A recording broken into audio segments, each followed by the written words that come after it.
If you were listening closely a few slides back, you may have heard me try to sneak in a pronouncement about the origins of modern art, as in everyone before Vincent can be put here, and everyone after Vincent can be put there, and modern art starts here with Vincent. How can I say such a thing? If we take a major step back and look at the medium of painting, you can break it into three segments.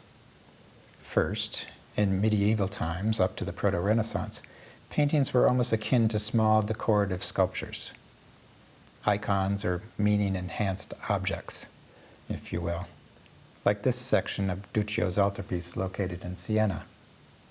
They were what they were, stand-ins for the sacred. By the time Jan van Eyck, oil paint, and one-point perspective arrived on the scene, painting took a monumentally conceptual leap backwards into the second dimension. Van Eyck turned the picture plane into a window or a mirror. Here's Mary reading a section from the Bible about Isaiah. That's pretty much the way painting stayed for over 400 years, until, that is, Vincent Le Fou reclaimed the third dimension. His paintings, though still thoroughly representative, are definitely more concerned with presenting than representing. They're all about perception before they are all about depiction. Now, he did this in two ways. First, the language of his brushwork and color selection translates into the real content of the work. Would he, had he lived a longer life, discarded empirical reality? We don't know. But look at this astonishing piece from 1890. Anyway, it's a moot question. Simplistically stated, everyone else took up abstraction after him. Do you honestly think that this painter, who grew up 10 minutes from where Vincent was born, would have arrived at this without first seeing this? Interestingly enough, de Kooning's brushwork doesn't begin to match the fluidity of Vincent's until de Kooning has been diagnosed with dementia. Second, and this will be a little harder to explain, we think of Vincent as a hinge artist, the point on which a culture takes a pivot. In Vincent's time frame, both artists and those in the medical profession were chipping away at those eternal doors of consciousness. Still are, actually. But it was Vincent on his misguided tour south who, like our visual equivalent to Jim Morrison, broke on through. No matter the subject, his paintings always end up being of Vincent. Remember, as my work is, so am I. We talk about looking at a Raphael or a Gentileschi or a Turner, and what we mean is that we are looking at a painting by these artists. We equate the work to the person. And of course, you can't miss a Van Gogh, even from way across the museum gallery. But what separates Vincent from his predecessors is that his objective in making his art was tied inextricably with his own personal revelation, his own personal salvation. As it turns out, one and the same thing. No matter the subject, his paintings always end up being of Vincent, even when they are about Vincent in the first place.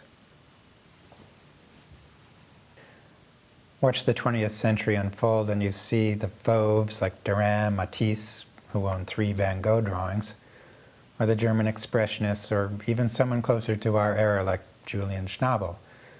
Watch them as they take the emotional rawness of Vincent's art as the basis for their work. The abstract expressionists, they just took his paint.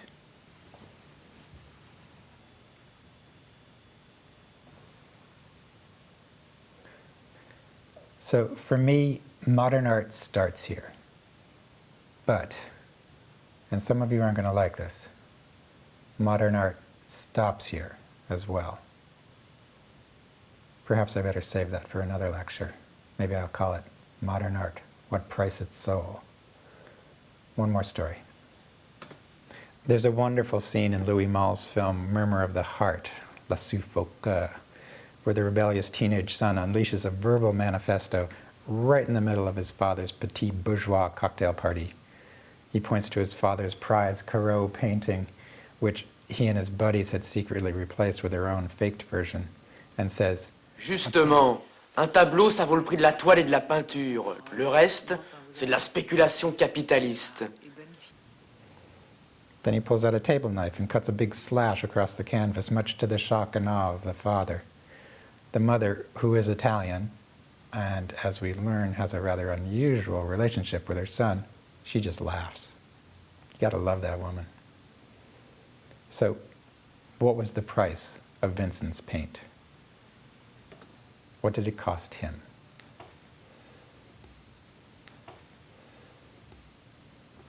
Economically, not much. Theo footed the bill for 10 years for Vincent's food, clothing, shelter, and art supplies, not to mention his tobacco, alcohol, and brothel bills. But emotionally, it cost Vincent his soundness of mind. How does Don McLean put it? How you suffered for your sanity?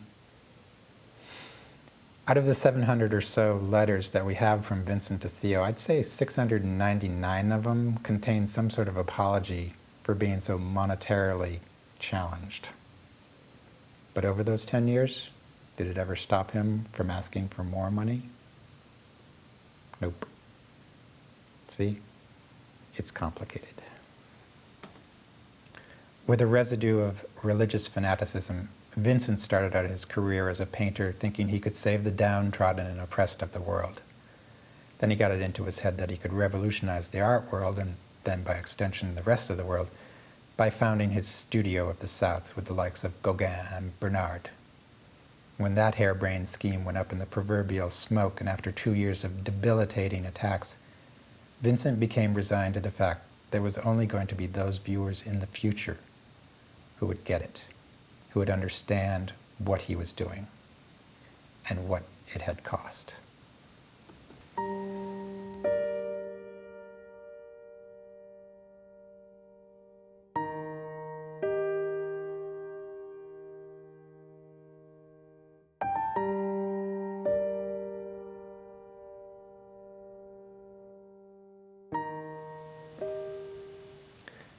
Well, the truth is, we can let our paintings speak for us. 2 days after he wrote this, Vincent died in a small room in Auvers with his brother Theo at his bedside. And finally, I show you this herniated, disc-inducing monster of a tome, Art Through the Ages.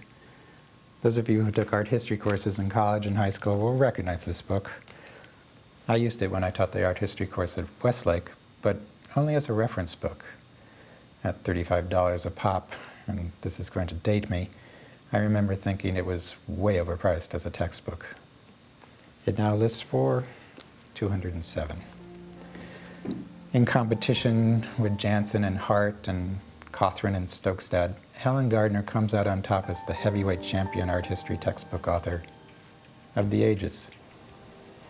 So when you make it onto the cover of one of her 14 editions, that means it doesn't matter whether you knew what you were doing or not. Because we know better now what you were doing. Or at least give us a little time, Vincent, and we will. Thank you, and see you next class.